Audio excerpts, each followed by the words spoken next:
podcasts are hard to listen to, and that is one of their superpowers. When you find a good podcast, you hang on for life. This is a really smart way to structure a podcast. You are very savvy as a business person. Podcast listeners listen, they pay attention, they are specific, the kinds of people that advertisers want to get in front of. I was looking for all the Multitude shows, and they are all in at least the top 5% of shows. How do you grow a show from zero? By far, my top tip for creators is... Welcome back to the Creator Spotlight Podcast. Today, we are speaking with Amanda McLoughlin, who describes herself as a part-time podcaster and full-time podcast business person. She is the CEO of Multitude, a podcast studio and collective, and co-host of the shows Spirits and Attach Your Resume. Let's get right into it. Thank you for coming on. Thank you for having me. How are you, Francis? I am so good. It's good to see you again. We should say, too, before we get so into it, that I think it was like a month ago, I had your spouse, Eric Silver, on, who is the head of development at Multitude. So this is sort of a part two to that, a sister episode. Exactly. You can see how our opinions overlap and how they differ. And we both brought very different professional experiences to what we do now at Multitude. So it's a great view of our kind of holistic perspective. Mm-hmm. I'm excited I'll go back and compare when I write the newsletter accompaniment to this. Okay, so I do want to talk about the YouTube of it all. As you say, the perspective title to your memoir, I was a teenage YouTuber.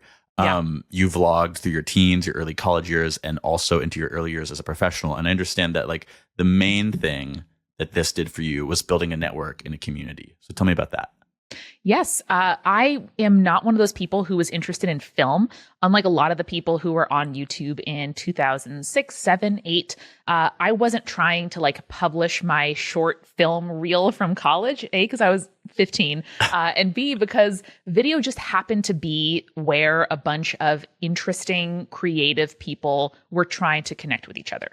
The beauty about video blogging in the late 2000s and the early 2010s was that it was people who got to show you a slice of life in wherever they lived. This is before Instagram, before Twitter, when Facebook was only allowing college students, and just being able to see what someone else's room looked like halfway across the world, how they laughed, what they thought, and to have literal conversations back and forth, where it wasn't just posting a video into the void, it was posting a video and then doing this thing called a video reply, which used to be a feature on YouTube. Wait, that's something fully wiped from my memory if I ever even knew that. So it began, I came up in this sort of like nerd fighter, like Zayfrake adjacent, video blogging universe. And if someone posted a video and you had something to say about it, you could obviously make a comment, but you could also post your own video and then say like or in response to this other video, here is my take. So YouTube was doing this like, a decade and a half before TikTok, because this is something I fully associate with TikTok. This is basically stitching, but before. And like all good features on YouTube, it was invented by the community. And then years later, YouTube supported it with metadata, but worse. So for a fleeting period of time, you could see the metadata of what video YouTubers were replying to. But they stopped supporting that feature, when it didn't prove to be monetarily valuable. But for us YouTubers, it was amazing because you could have a back and forth conversation with people you actually got to know, not just as usernames, but as individuals. And so that was the beauty of it for me. And I kind of fell off of YouTube in around 2014 to 15 when I was working my way through college. I had a full-time job. I was watching my peers either fully commit to YouTubing, either as a way to get into entertainment, hosting, traditional media in Hollywood. My colleague Akilah Hughes spoke about it really beautifully on Attach Your Resume about what that journey looked like for her. Or they were trying to make a living as a creator before we had that term. And so that involved at that time basically daily vlogging, because YouTube was all about raising watch time on their app. Tell me if that sounds familiar at all. And at that time, it was long form daily uploads. So I was like, I'm not going to be able to like essentially YouTube full time, make money and finish school. So I let vlogging become kind of a hobby instead of a career passion. And it wasn't until podcasting came around, really, and I started getting into it in 2015 and 16, that I saw that same spirit of community of people who maybe didn't even grow up listening to the radio. I never listened to the radio growing up, except Fordham University's Irish Music Hour on Sundays, which my dad tuned into religiously. So I was never a radio kid, but I loved podcasting for that same reason. Interesting people, having conversations, doing collaborations, building community. And that has led me to where I am now. Okay, so you got into podcasting in 2015. To be clear, I didn't listen to a podcast, I think, until 2020, right before the pandemic. I was like, I'm going to start listening to podcasts. I understand that back then it was a lot more of like serial, this kind of more narrative, serialized production style, as opposed to the extremely dominant conversational or interview style today. Maybe I'm totally misunderstanding that, but tell me about what the industry was like when you got into it and how that's changed. What's most different about it compared to now? It was really a mix. So the earliest podcasters, people who've said that they have podcasts for 20 years and running, are for the most part technology bloggers, where one, they were the early adopters of technology and understood RSS feeds such that they could code their own distribution systems back in the early 2000s. But also because it was just a way to check in with someone each week. And way before shows like This American Life started putting out radio reporting and high production value, very expensive prestige style shows in podcast form. It was the Savage Lovecast, right? It was like the weekly distribution from, this tech blogger who also had a weekly podcast. I started listening to a show all about comedians talking about their mental health and mental illnesses, more specifically, in probably 2011. And that was, again, just every week, it's part of your life and it becomes a part of your routine.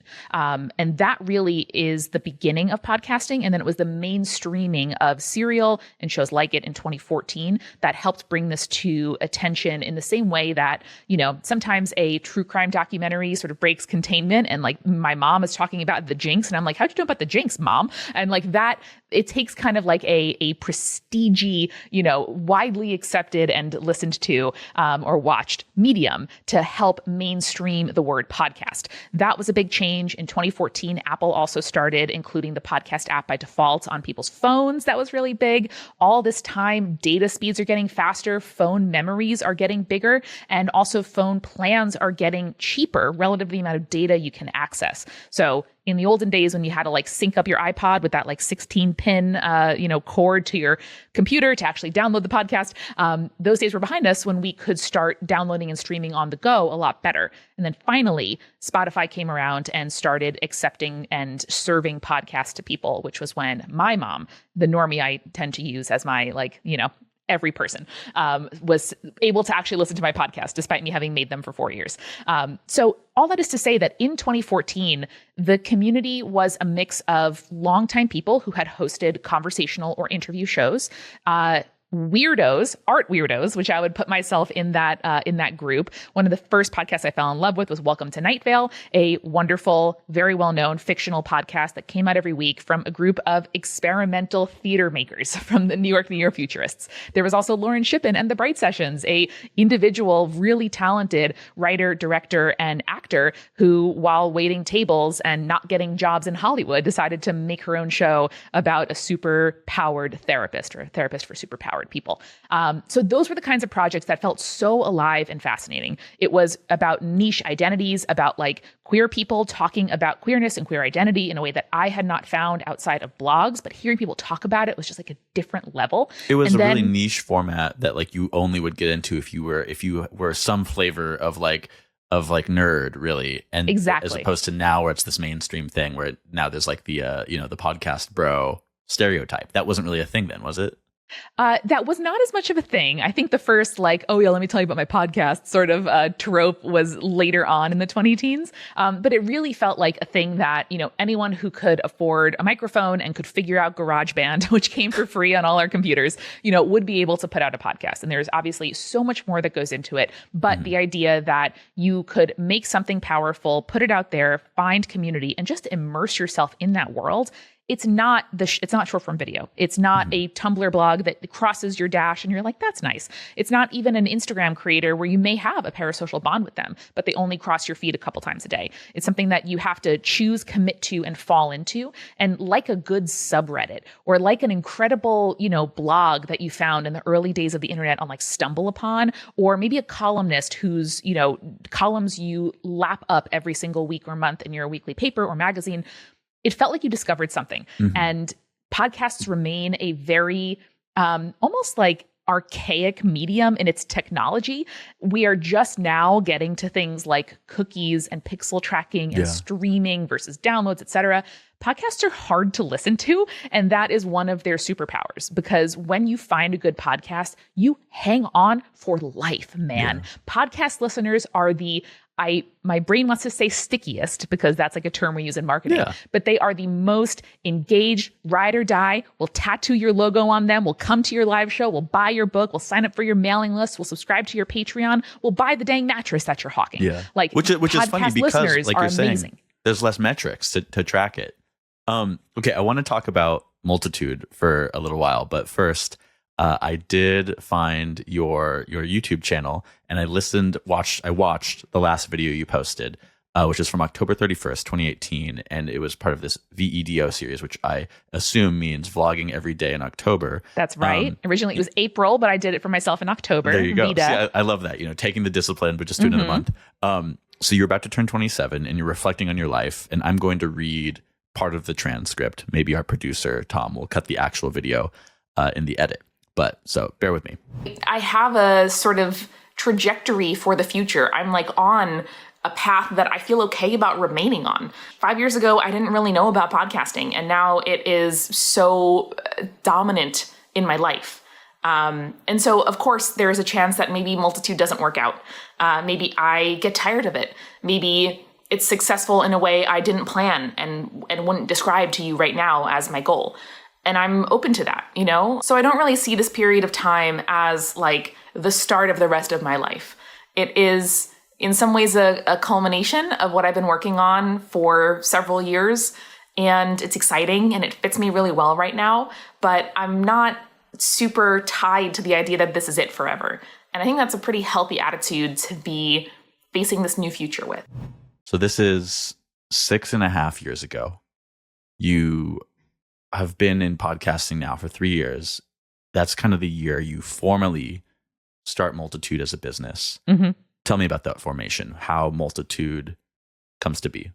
I was quite wise at 27, and looking back, the audacity with which I state firmly what I think and feel about myself, I admire looking back. I'm less confident as life goes on, but I think that's a beautiful thing. I think that's very natural.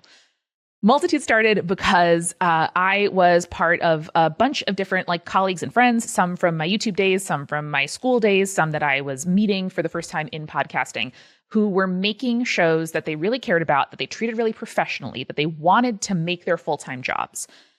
And because we were neither celebrities nor getting millions of downloads a month, traditional infrastructure of podcasting wasn't really set up to serve us. So when our shows were making a couple grand a month on Patreon, getting several tens of thousands of downloads with each episode, I was like, okay, well, what's the next step? Is it to pitch networks? And so I pitched Maximum Fun and Panoply and all these networks that existed at the time, Earwolf. Is it to sell sponsorships? I reached out to whoever I could find that was selling podcast ads, which is not a lot of people. And none of them were interested in signing some podcasts by weirdos and outsiders who didn't come from NPR because for whatever reason, of size, of interest, of being too niche, of not being a stand-up comedian. I love you, Paul F. Tompkins. I really liked Comedy Bang Bang, but that was every podcast coming out of Stitcher was Comedy Bang Bang So honestly, Multitude came from wanting to look more legitimate under a banner, under an umbrella name where we could band together and help inform each other's legitimacy, help each other look more legitimate, help each other grow our audiences, pitch events or festivals and have them say yes because we're a company who can bring 6 people and not just like Amanda and a bunch of her friends.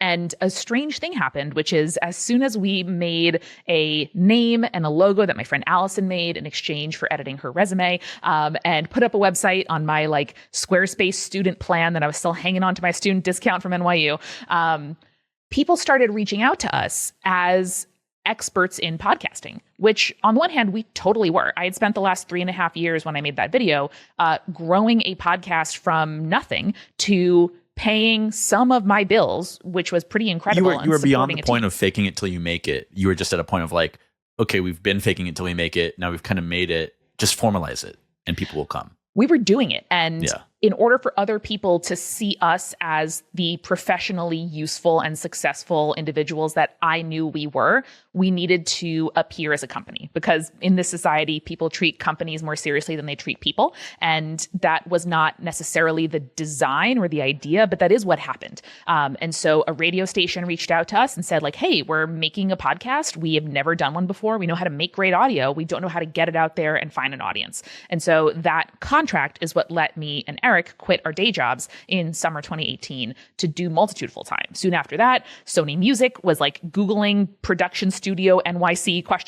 And Multitude's website came up. And so we got our first branded podcast deal, doing a show that Eric like pitched on literally the back of a napkin in a conference room at Sony, for our first check, someone paying us to make a podcast.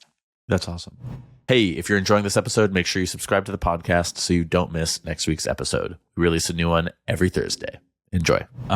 Okay, I was looking at the listen notes, which for any listeners who don't know is like the Nielsen rating system for podcasts.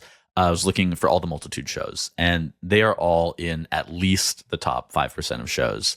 I'm a little jealous. Career Spotlight is only top 10%. We'll get you there. We'll get there. Spirits is the most popular with a score of 61, putting it in the top 0.1% of shows, which is really impressive. And I think there are, according to Listen Notes, 450 episodes over the last 9 years. That's right. Tell me about Spirits, because that's kind of where you get your in starting this. Spirits as a wedge into the growth of the network. Totally. So Spirits was my first podcast. I co-created it with Julia Schaffini, who is both my best friend. We went to kindergarten together, and a folklorist and historian. So there's great chemistry on the podcast. There is incredible chemistry on the podcast. We had to redo the pilot 3 or 4 times to make sure that our dynamic as people who know each other really well translated to a microphone setting and what did you have to change? People who don't know us. Well, like anything, we talk a lot about our own past, and we have inside jokes, and we know how to make each other laugh. And that doesn't translate right away to someone who doesn't know any of us. And so Spirits, we wanted to do a project together. Julia moved back to New York City after going to school in Boston. And we were both working day jobs that were really annoying. And we met about once a week in Times Square, which was like in between our commutes, at the Jekyll and Hyde Club. The late great bar that was themed like Jekyll and Hyde had animatronics slowly raising and lowering bar stools. It was very trippy when you had too many martinis, let me tell you that much. And they had an incredible 2-for-1 cocktail happy hour, 2 incredibly large cocktails for $15. So we did that very often. Different era for sure. 15 was like Times Square prices for a cocktail, and now it's like 25. Anyway, we wanted to do a project together. We wanted infrastructure and an excuse to stay in closer touch, to kind of remake our friendship as high school theater kids that are together, 18 hours a day, to adults that need to choose to spend time together. And so at first we had ideas around audio fiction. We both loved The Bright Sessions, Limetown, Welcome to Night Vale, all of these incredible shows. And that is an incredibly ambitious thing to start. And so we thought to ourselves, what is a version of a podcast we could do that plays on our dynamic, our interests, that we could reliably make every single week, and we could see ourselves doing 100 episodes of? And the answer was Spirits, which is us having a drink and talking about a different story from mythology and folklore every single week. Julia is the researcher. Name. Thank you. I am the layperson, and I am there. My qualifications to be on the show are being interested in what Julia has to say and liking learning about this stuff. So wait, I actually want to talk about this for a second. This is a really smart way to structure a podcast. I often hear people, when I read people writing about podcasting, about like how that is a big appeal.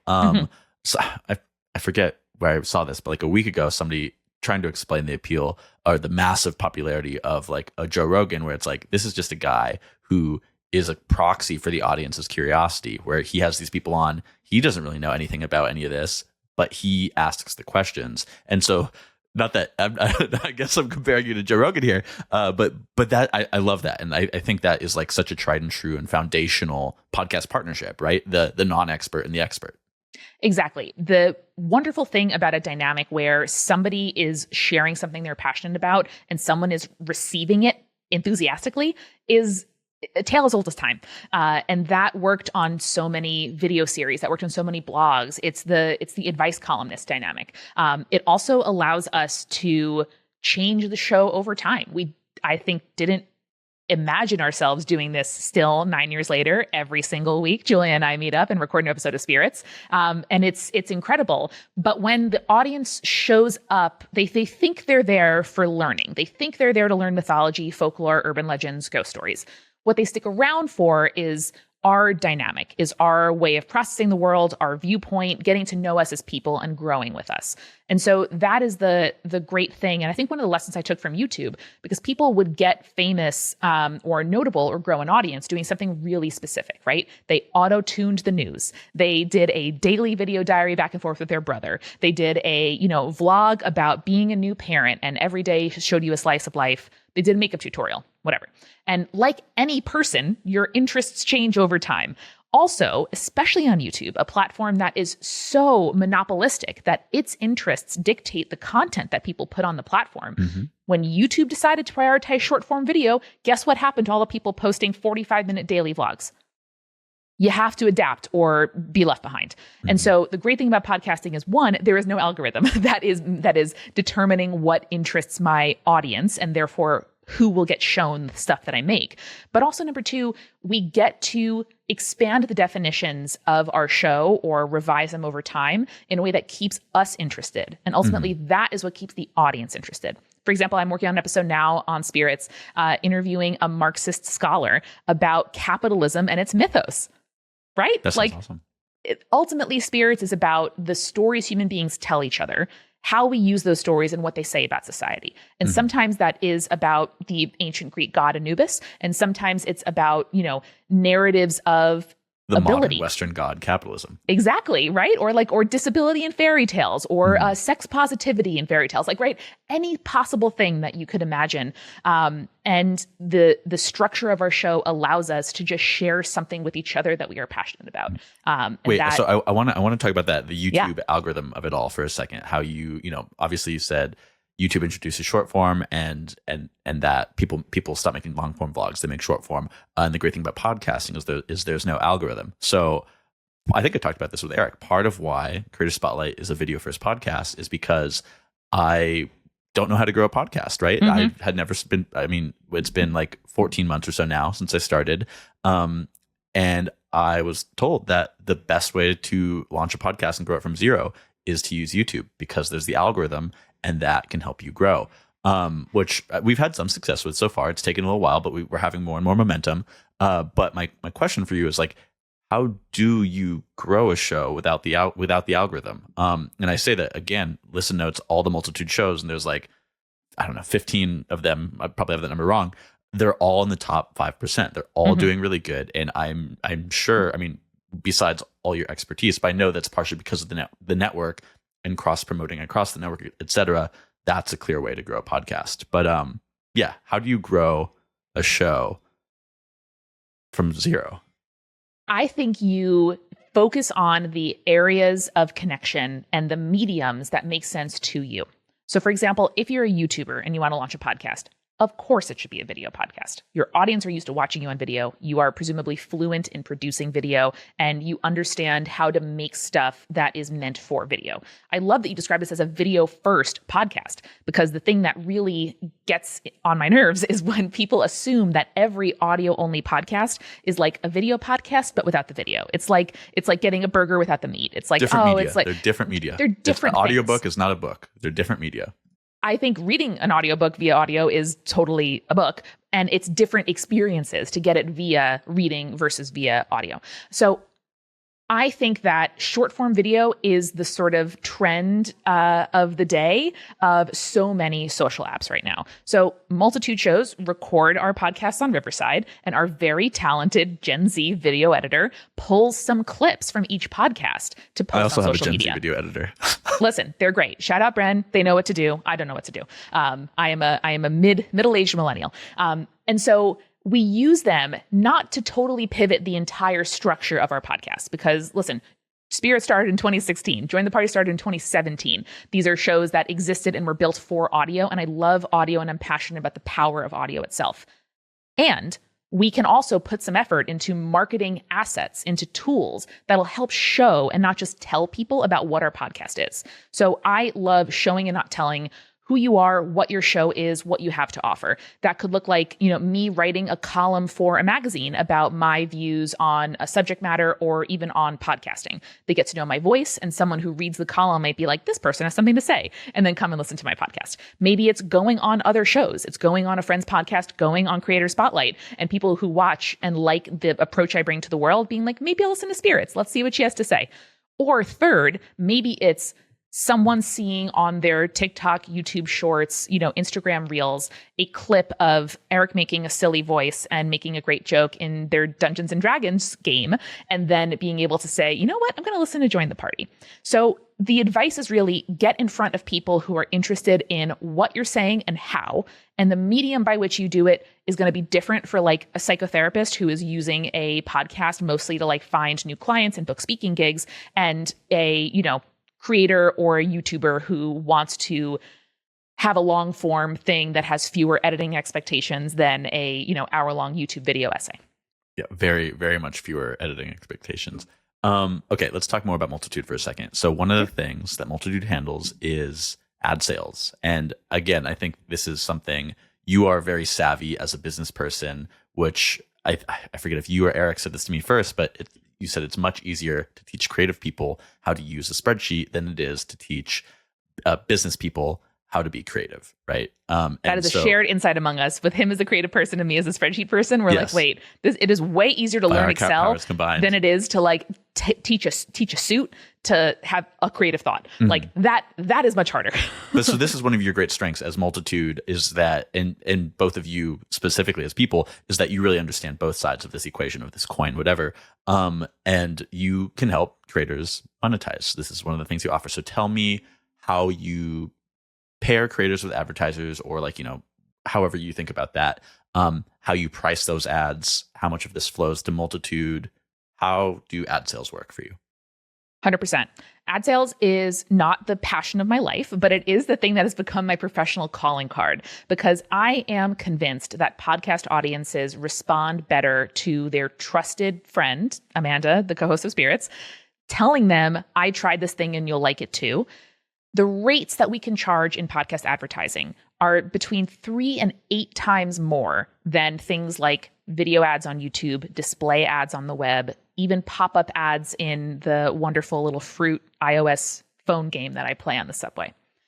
Podcast listeners listen, they pay attention, they are specific, they are overall the kinds of people demographically that advertisers want to get in front of. And so it is a no-brainer to match an advertiser, a product, a service, a company that sells something that my audience, who I know so well, might be interested in via a trusted source. It's not a banner ad interrupting your news article reading. It's not a, video ad for Hyundai interrupting the Let's Play that I'm watching. It's someone telling you, renting out my expertise and my trust that I built with the audience to convince them to do something. And I'm describing it this way because it's the same thing that makes me say to people, we have a Patreon. If you have money to spare, I'd love your support to make this show work, and makes them say yes, or makes them listen to the newest show from Multitude. This guy sucked. They don't know anything about it except that I said they should listen to it. And they're like, okay, I will.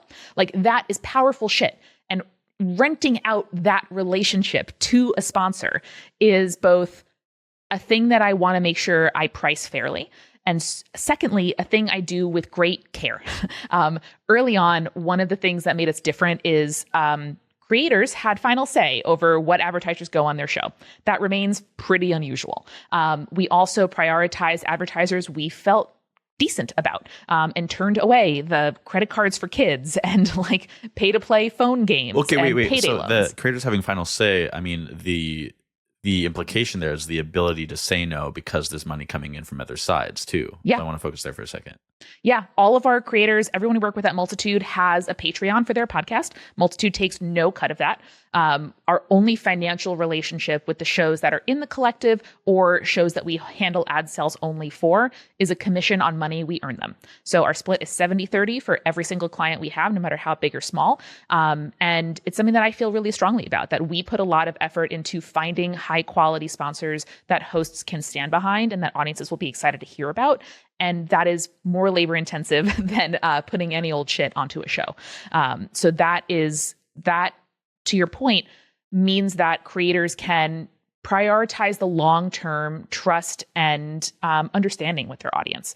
We never want to push a creator to iHeart, put 15 ads in a 30-minute podcast for any old shit that's coming down the iHeart pipeline, because iHeart needs to post a profit right now this quarter in order to keep, a podcast going. For most of us, like, there are people who listen to my podcast that started watching my video blogs in 2007. Like, that is long-term relationship building that listen, I wasn't really in a position to turn down millions of dollars. Maybe I would have made different choices if I had, but I sure can turn down the payday loan, cryptocurrency, NFT, bullshit sponsor.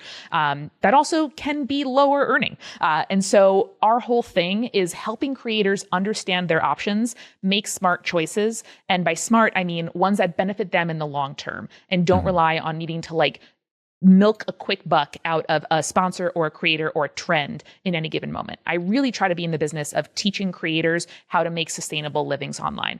And maybe I would be a podcast millionaire like Alex Bloomberg if I didn't have that perspective on the industry. But it sure is what helps me sleep at night. And it's what I want. It's what I want for myself. I'm a creator first and foremost. And being weirdly business pilled, where I had to understand business and finance to pay back my student loans when I first got out of school, I feel like it's my business and my duty to translate that to creators and to educate them on the choices they're making and why there are pros and cons to both. Okay, there's a couple of things I want to get into there. One, to quote something you said on the podcast Perspective show very recently, you said, from a business perspective, the most powerful word in my vocabulary is no, which is what you're talking about right there. It's like having the ability to say no and knowing why you want to say no, what you as a person, as a show, whatever, as a person with values, what you say no to. Tell me about dialing your no sensor, as it were, your knowledge of when to say no and why.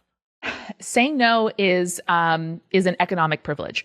And it's really, I think, important for me to say that I only started saying no to potential advertisers, clients, ways that we could make money when I had some other money coming in, such that I wasn't depending on each and every gig, each and every job, each and every advertiser. So for us at Multitude and for us as podcast hosts, that means ultimately I can count on my audience support, on my membership, on my Patreon, to have that money coming in where people are supporting me and my work and they trust me. And I have some sense of what I'm going to be making throughout different months of the year. The second thing is slowly getting more clients such that I can tell them when we're first sitting down and starting out, this is what I can do really well for you, and this is what I can't do well for you, or what I think you can find better with someone else. Kind of in the way that negging is meant to make people lean into you on dates or whatever.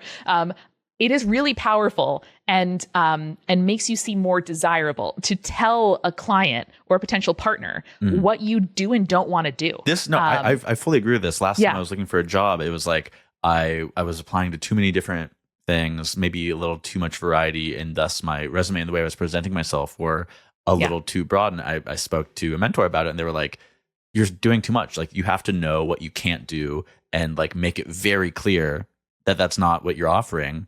And honestly, as soon as I applied that advice, I had a job within 3 weeks. Which is amazing, but also you're not in a position where you need to start a job this week in order to cash the paycheck to make rent. You're not going to walk in with the same attitude and confidence of this might not be for me. That's a really real material circumstance. And so part of that was by having so many ways that we make money, it enables us to be choosier, to not, again, like follow trends just sort of mindlessly, which just feels better psychologically. It feels good to be able to make that decision for myself and not because I feel like I need to for my job. Wait, also real quick, we probably spoke about this when I spoke to Eric, but what are all the ways Multitude makes money? And if that's separate Multitude, and then also you specifically, if those are separate. Yes. So Multitude has our commission on the ads we sell for other podcasters, work for hire. So we produce and edit and post podcasts for a variety of clients. And then third, we have a studio here that we rent out. Great place. I've been there. Thank you very much. And those are the three lines of business that Multitude, the company, is in. I am also a co-owner and co-host of 3 different podcasts. So all of those shows, Spirits, Join the Party, Attach Your Resume, any money that comes into the show, we divide equally among its hosts. And I messed up. I forgot to mention Join the Party in, that's okay. In your intro. There's too many. There is too many. And the podcast CEO that's also on 3 podcasts is like, I see myself. I know that's a yellow flag. But no, so that means that ad sales and the fact that in April 2020, all advertisers canceled all of their podcast ads for the year because of the COVID, impacted me, but it was impacting a third of my business really severely, not my entire business really severely. It also means that if advertising is a little bit lower in a given year, in 2022, brands were like scared shitless and they did not buy podcast ads. That affects all of our shows a bit, but it affects nobody's 100% of their revenue pie. We still have our Patreon support coming in. So that is by far my top tip for creators is diversifying your revenue stream. It makes sense as a business. It makes sense as an individual. And for me, the checks I take home each month from Join the Party and Spirits remain, I'd say about half my income. And the rest is whatever is left over after a year of running a business, paying other people, and being in the business of providing services to other podcasters. Yeah.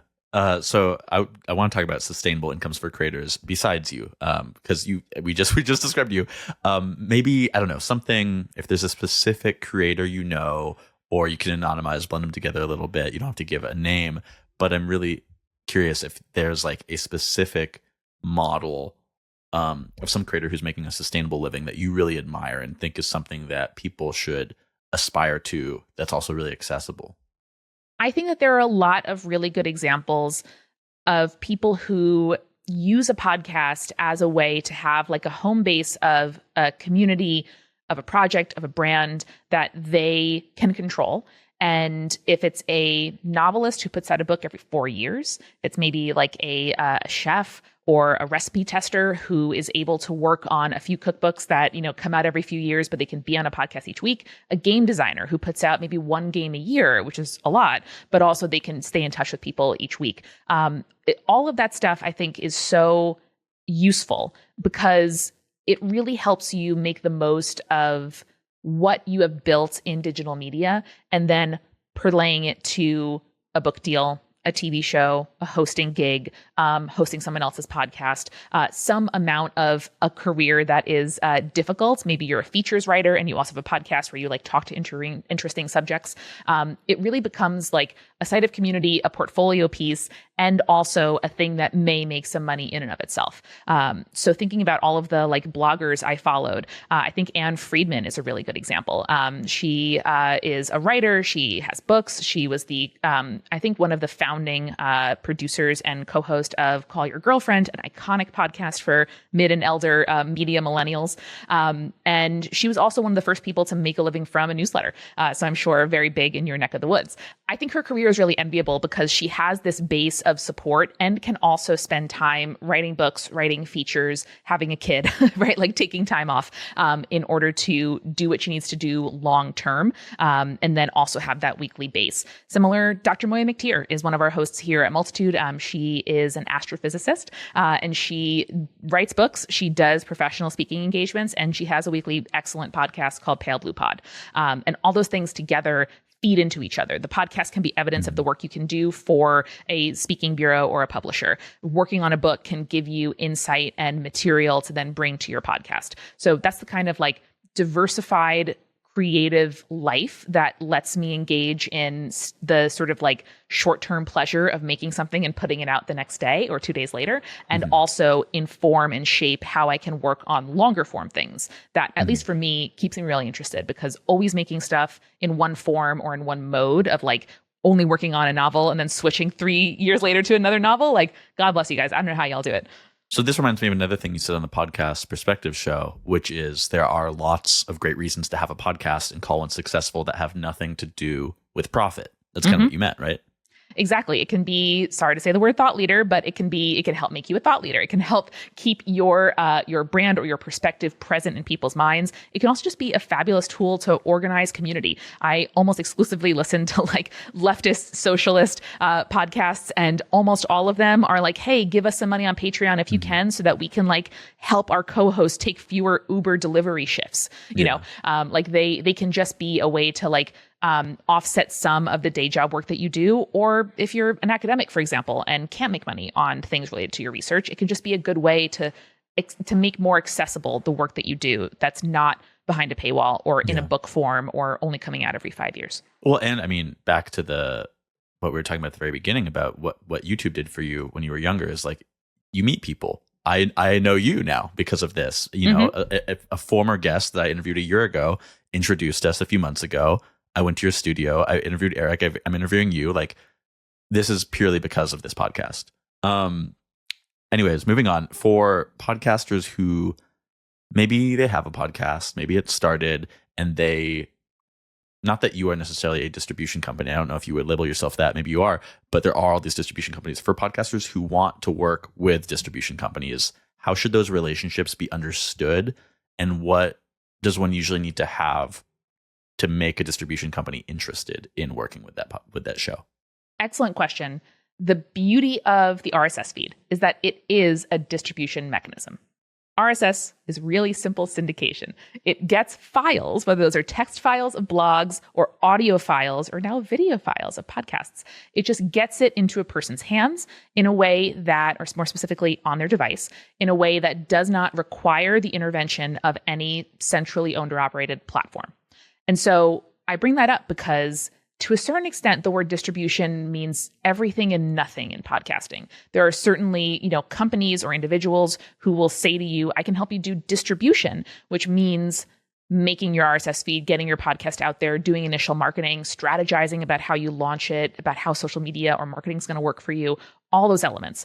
But fundamentally, you don't need anyone's permission or help in order to distribute your podcast, which is the beauty of it. Spotify wants to own podcast distribution, right? They don't just want to be the place where you stream podcasts, where you endure ads or pay Spotify for the privilege of not enduring their ads. They also want to be the place that hosts and puts out your podcast, not via RSS, but via their own internal streaming mechanisms that they can make as opaque or as transparent as they choose to. And usually it's opaque.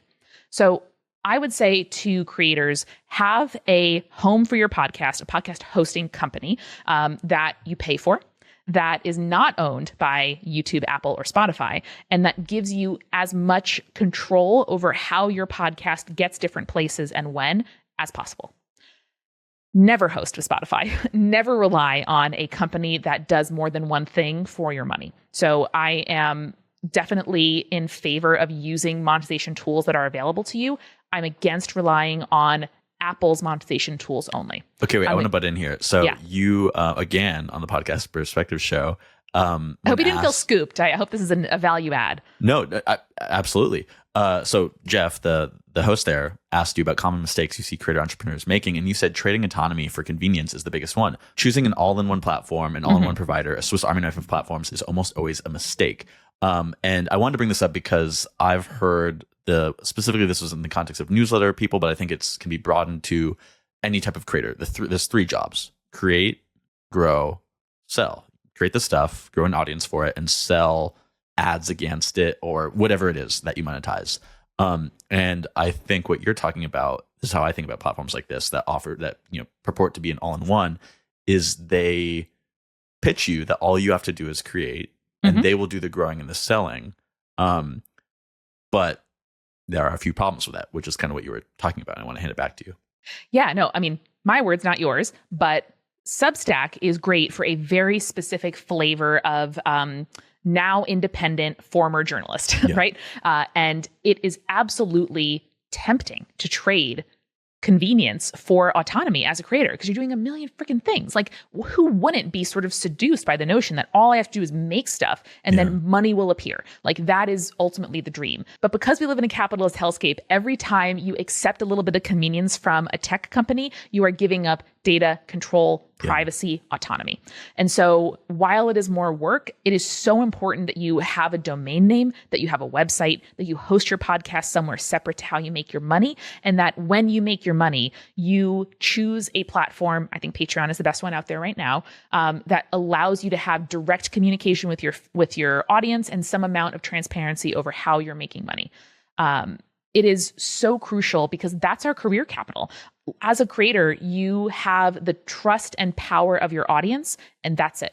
And so as much as Substack is leaning into live video, vertical video in the feeds, they had social audio for a minute there. I remember when like Twitter Spaces was like meant to be everyone's thing. Every time a platform uses your audience as a guinea pig, every time they make you as a creator form yourself to fit their newest priority as a company, you're chipping away at the willingness of your audience to like download apps, make accounts, and try new features. And so when those things line up, that's amazing. There was this company in podcasting called Luminary in 2019, where the son of a hedge fund billionaire made a podcast app where he spent many millions of dollars enticing people like Karamo Brown from Queer Eye to make a podcast that ultimately almost nobody listened to. And so like those creators who got paid, go in, poet. Like anyone who's gotten an advance from Substack or funding from Spotify to try their like short-lived live radio, they like reinvented radio and then like shuttered the app 6 months later, like get paid, buddy. But those are never going to be the sustainable, repeatable checks that you can control. Yes. Okay. So this, I think, gets into a distinction between creators and media companies. And I think, it's almost an ongoing joke at this point. On the show of me asking, what is a creator? Would you define a creator? Which I will maybe ask you that in a second. But to me, in the context we're talking about here in relation to platforms, creator is a word that it means something different on every platform. And part of what I try to do is find like a generalized definition for it, which, the best one I've gotten to is somebody who is creating content to be distributed on the internet to an audience beyond just their friends and family. And they're also monetizing it. But specifically when it comes to platforms and the way platforms can view creators, is a creator is something like a platform needs content. A platform is a vessel, and creators are the people who make content for it. Usually then in just the creating side, not the growing and selling, where they're basically sharecropping within the platform for a percentage of ad revenue, whatever. The question I want to ask you is not how you define a creator, though you might have to do that to answer this. But it is, what is the difference between a creator and a media company? Every creator is a business. And whether or not you own the fact that being a creator who has some ambition to make some amount of money with your stuff means you're a business, I think is sort of like the logic gate between whether or not you go in a media company direction or you go in an artist direction. An artist doesn't have to make money on their art to be an artist, right? I'd say lots of artists maybe have a thing in common where they hate the idea of making money with their art, right? Or they feel complicated about it. Or maybe it's by necessity. A creator who wants to do this at least semi-professionally, at least making money in some way, needs to view themselves as a business. You need to know the tools of business to defend your worth, to quantify your worth, to do the work of growing and making money off of your stuff. Because if you don't, a platform's going to do it for you. And that might be worth the trade-off in some cases, but it is never going to be your choice. You are going to have the most options possible if you see yourself as the business that you are. Any freelancer, any Etsy creator, any small business owner is a business owner. They have to think about things like profit, loss, inventory, all these things, even if it's as simple as, deciding whether or not upgrading to a new device or investing in like this lighting kit versus this one is actually worth it. And so a media company, I think, evolves from that same structure. I was a creator who made a media company. And the goal of my media company is to train as many people as possible and equip them to make a sustainable living online.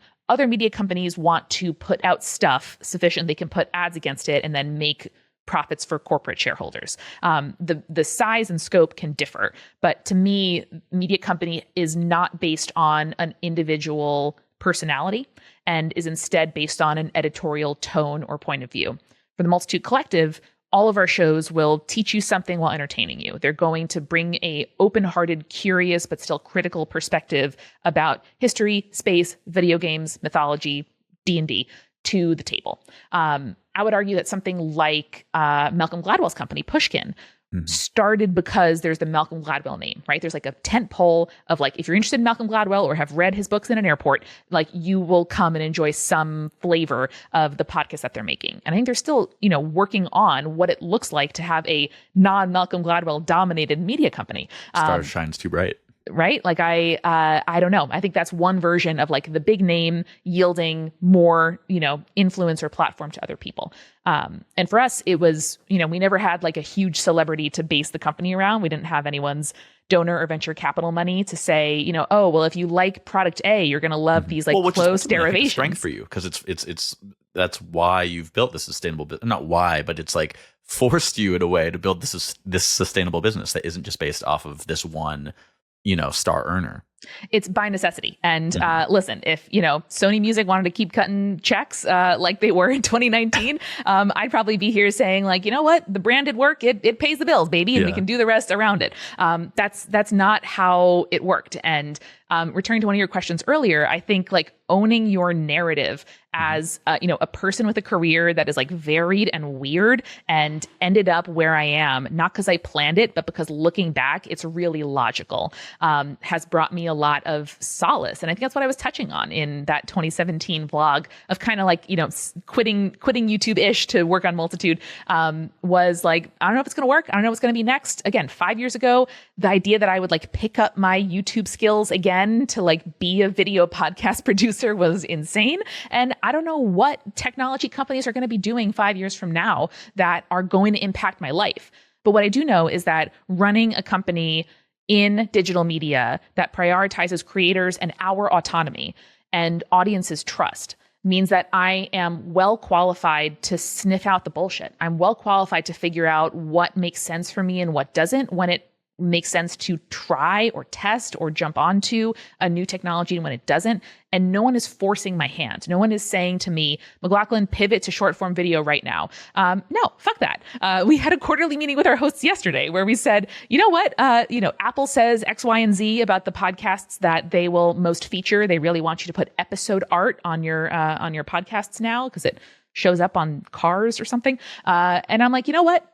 Take it or leave it. Like, don't change your media strategy and your marketing strategy because Apple is into episode art right now. But if you're making episode art, check it up there. It might help us. And Can that you speak more to what was on the agenda in that quarterly meeting? You don't have to spill everything, but I'm really curious. Yeah, every quarter, the Multitude staff, which we have a team of 6 full-time staff and 9 total employees, meet with all of the hosts at the company, which currently number, I think, 10 additional people, to share what we're working on, what our priorities are, projects that we have in development, and go around to each show to check in with something that they are proud of, something they need help with, and something they're looking forward to in the future.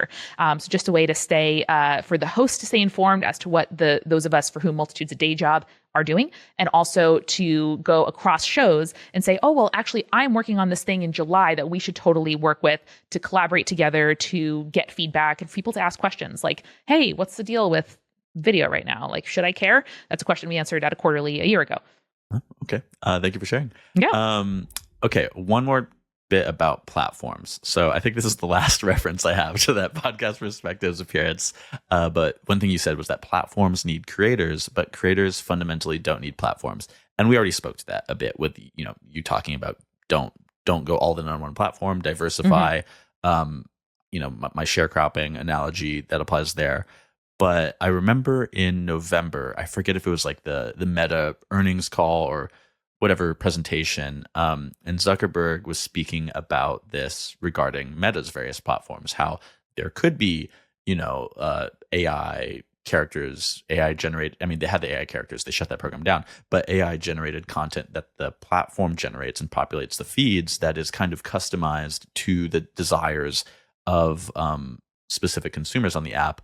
which on my other podcast, Tasteland, around this time, we were speaking to, I think it was David Rudnick, the designer, about what that represents and what, certain like VR things could represent, in that it represents this solipsistic consumerist view where you're not, there's not this like centralized reality that we're all engaging with, i.e., when there's only 3 newspapers, that's a simplification. To try to land the plane here, the implication there is there's a world where platforms don't need creators, and the platforms themselves are generating fully everything that the audience desires. What do you make of that? That is a Silicon Valley investor's wet dream that is never going to fucking happen. Every single lesson about media over time tells us that people don't want slop. They want interesting, weird shit. There is nothing like the gift of somebody choosing to spend time with my thoughts and stuff that I make. And there is nothing like, not replicable by any water guzzling, climate change contributing, ChatGPT 5 point whatever. None of that shit, none of that slop is ever going to come across as real and compelling and worth coming back for any person. People sniff out bullshit. People know what they are getting. People want to talk to people. I remember my dad reading me an article in the 90s from the Wall Street Journal. This is the kind of dad he was, of like, oh, there's this new thing where it's like a computer therapist, and you can like log onto the internet and you can ask the computer a question and say, this is what I'm feeling today. And then the computer had like 4 or 5 responses, one of which was like, and how does that make you feel? And so it was a joke in our household growing up that I'd say something like, I don't want to go to soccer. He'd go like, how does that make you feel? And I'm like, fuck you, Dad. And so like this is far from the first cry at that stuff. We have had like magazines printing lorem ipsum in some of their pages, and like people notice that shit. They notice when the quality goes down. Reddit is full with threads of people saying like, did they change the Gatorade flavor? Because this shit sucks now. Like people notice stuff. And ultimately we use media to learn more about ourselves, other people, and the world. And nothing that generative AI plagiarizes from real human artists is ever going to measure up. So like I would say like, Zuckerberg, let's go. Let's see what you got, because I promise you, people are not going to choose to spend time with that shit unless you make it technologically or logistically impossible for them to engage in the world or human connection in any other way, which, to be clear, they are trying to do. Content. It's got what users crave. Electrolytes. Anyways, okay. I know we're nearing an hour here, so let's talk about Attach Your Resume a bit. I did talk a little bit about this with Eric, but I'd love for you to give a little pitch, because I know my audience would also love to listen to Attach Your Resume. What is Attach Your Resume? When did you start it and why? Eric and I started Attach Your Resume in October 2024 as an interview series, an attempt at like building an oral history and body of knowledge about digital media from the worker's perspective. We are interested in talking to people whose jobs involve making stuff online about the reality and history and future and challenges of having this be our job. There are some sort of resources and oral histories and, documentaries about things like BuzzFeed video exploding, or the blogging era bursting, or Facebook's pivot to video and its impact on news. But things are changing so quickly and people's careers are moving in such unpredictable directions that we need, and I really crave, a place where I can hear people reflect about what this is like as a job and specifically what experiences got them there. So we get to talk to people like David Roth, who was one of the people who walked out of Deadspin to then form Defector when GeoMedia bought that blog and then like sold and rebought and resold and like told them to stick to sports and all kinds of stuff. Huge. That really matters if you're talking to a certain media-brained, media-pilled person, and other people may not know about it. But those events and forces and these people shape the way the internet works and the stuff that we are looking at now. Talk to Jack Conte, CEO of Patreon, who made Patreon because when he put several $1,000s into a music video on YouTube, it got tens of thousands of views, and then he got a check for like $100. He lost thousands of dollars on that video. And he's like, surely there's a better way. And now, in 2025, the internet is fundamentally different than it was 12 years ago before Patreon was a thing. So really zooming in on structurally, systemically, as an industry, as people who want to keep doing this in some form, what we can learn from each other, share from each other, and what the just like job decisions are. How do you choose what job to do next when you're an influencer? So, like it matters. So you and Eric split interview duties here, and you especially interview the CEOs like Jack Conte and Hank Green.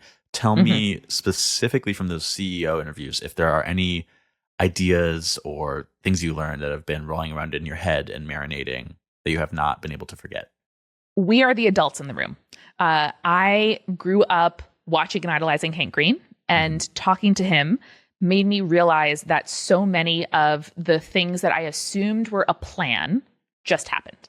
So many people who are powerful in digital media, like Jack Conte, fundamentally thinks of himself as an artist. And he happens to be an artist whose day job is running a venture-backed tech platform that has hundreds of employees. But the guy's fundamentally an artist. And so it both like helps alleviate some imposter syndrome where I'm like, these people are out here doing this. Why can't I? And also makes me take my responsibility as a leader, an employer, and somebody who, a few people listen to as a person with thoughts on media. It really matters. My perspective matters. The things I say or don't say, however small or whatever that ripple effect looks like. Every day I am shaping the media landscape I live in. And I don't have the same kind of reach and influence as somebody who can like use venture money to, I don't know, for example, make a socialist alternative to Stripe. That would be great. But I can choose to say, to criticize, to produce, and to lift up the stuff that I think really matters. Being someone's boss is a really big deal. And most bosses need way more training about how to be a boss. I don't think I'm the best at it. I think I am the best boss that all my employees have ever had. And I want to keep that streak going. I want to figure out how to make work a rewarding part of someone's life for as long as we have to labor. How can we labor in a way that is as rewarding as possible? And no one is going to make me do that. Capitalism does not invite me to do that. No one is getting patted on the back for taking trainings or figuring out how their employees are happy at work. And yet it is so urgent to do so, especially in media where often it's standout individuals, people who were in the right place at the right time, had a weird idea, communicated well, were early adopters to a certain medium, get elevated and lauded as experts. And we don't know shit that other people don't know. The ultimate thing about attach your resume, the qualification that makes you suited to run a digital media company or be a digital media creator is making digital media. And again, nobody in any suit, nobody with any degree, doesn't matter how much money you have, doesn't matter how many employees you have under you, that doesn't qualify you to know more or make better decisions than any given person who has cultivated a cult following on Instagram for the last 5 years, or somebody who ran a super popular Tumblr blog. Whether or not they got a coffee table book out of it, that's fine. But we do the shit, right? Workers are the ones who know how to run companies, and digital media creators are the ones who know how to make and shape digital media. Preach. That was killer. Just a couple more questions here. So I was thinking of asking you, as an advocate for creators, what single issue is most important to you? But I think we've already answered that. I think it is probably either diversifying your income or making sure that you're not overinvested in any one platform. Diversification of platform and income, probably. But is there anything that you think creators or the people who advocate for them might focus too much on that is just not all that important? It doesn't really matter where new creators are getting discovered if you have an existing audience. I see so many people freaking out about do I need a TikTok? Do I need to make reels? Do I need to do short form video? Do I need a Substack? Seeing how others are being discovered is useful, but it's a data point. It's not an instruction manual. And so focusing on doing things that feel right to you, that you enjoy or are interested in, and therefore your audience will enjoy or be interested in, or just serve your project, is the sort of critical reasoning skill that I think is necessary to make a long-term living as a creator. Because again, there are always going to be new tools. There are always going to be new companies trying desperately to convince you that their one thing is the way to finally make it.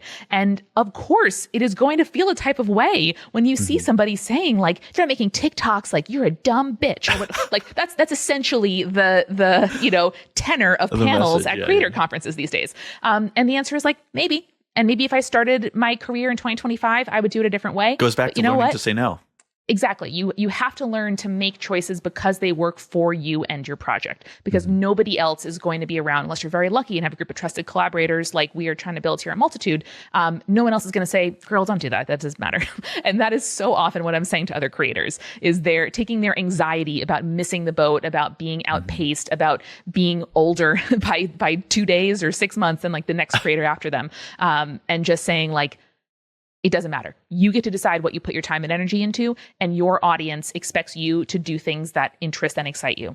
That's it. So I'm going to read from that last video you posted to your YouTube account one more Francis, time. I love when you quote me at me. It's easy. It's easy to do. And again, maybe producer Tom can cut the actual video in. And as a reminder, this was posted October 31st, 2018. So 6.5 years ago. I think you're speaking to your audience, but I kind of read it as you speaking to your future self. So I wanted to pass along that message and have you respond to it. The world is a dumpster fire, but I'm doing my best to have fun and give back and make stuff along the way. So I wish you luck. I care about you, and I hope you're doing well. I would love to know what you think you would be discussing and reflecting on at the end of a period of creative output for yourself. Like what's on your mind, what has been occupying your thoughts, and what you're working on.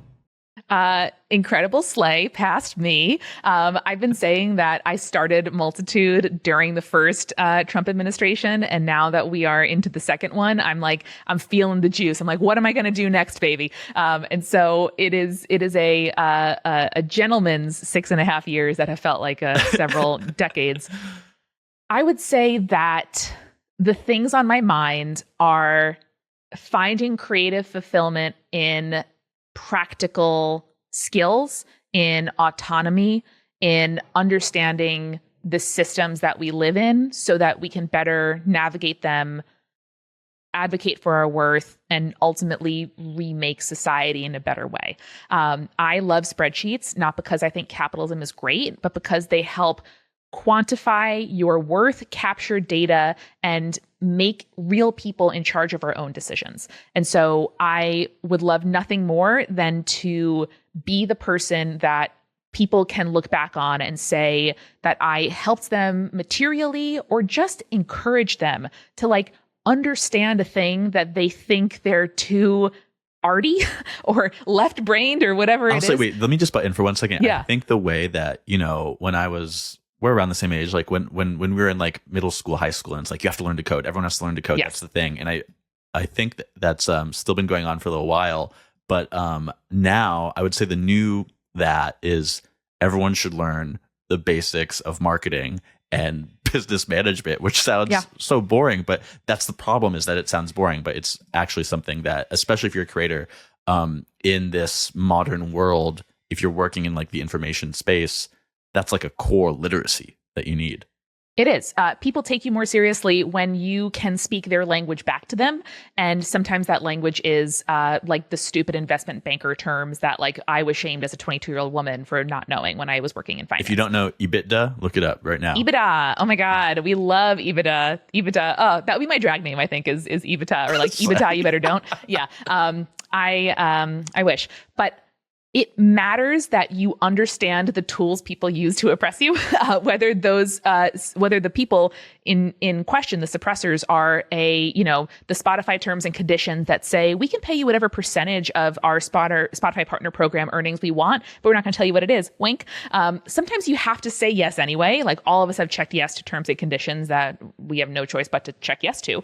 But it matters that you know, and it matters that you keep pushing back and saying to people and educating others on things that you've had to find out or come easy to you, whether it's marketing, spreadsheets, video editing, doing enough makeup to look like an average 33-year-old woman and not the creature that wakes up each morning, whatever that is.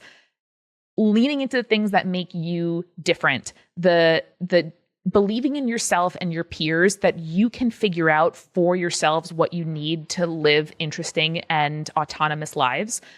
No one else is doing for us, baby. And like, it has never been more important. I thought it was dumpster fire in 2018. Hey, 2025 has some lessons to say. And one of those lessons is it matters a hell of a lot who you're around, who you are helping, and who you let influence you. And there is the most valuable thing that I have and that I've done, I didn't realize was valuable at the time, but it is investing in other people, helping them when I have nothing to gain, and being somewhat public about the things I'm learning, and what I can do better and what I'm trying to do. Institutions are crumbling. Our government is actively against almost everything and everyone I hold dear. And it has never been more important to turn to the people around us and say, what do you need? And this is what I can offer. And fundamentally, I think that is something that creators can do and that digital media professionals can do to others around the world that no other job really can match. That was amazing. Thank you. I think we should end it there. What would you like to plug? If you are interested in my perspective on various subjects, listen to Attach Your Resume for digital interviews. Join the party for a modern superhero teen high school game using the game system Masks. It's incredibly fun. And third, Spirits, where we have a queer feminist lens on mythology and folklore. And if just overall you are into this whole shtick, into the creator economy, into what companies are doing, you should subscribe to Multitude's newsletter, totally free at multitude.productions, where we keep you posted on what we're doing, and also free resources and tools and advocacy for the podcast industry. Killer. Thank you for coming on. Thanks, Francis. Listener, I will see you next week. This has been the Creator Spotlight Podcast.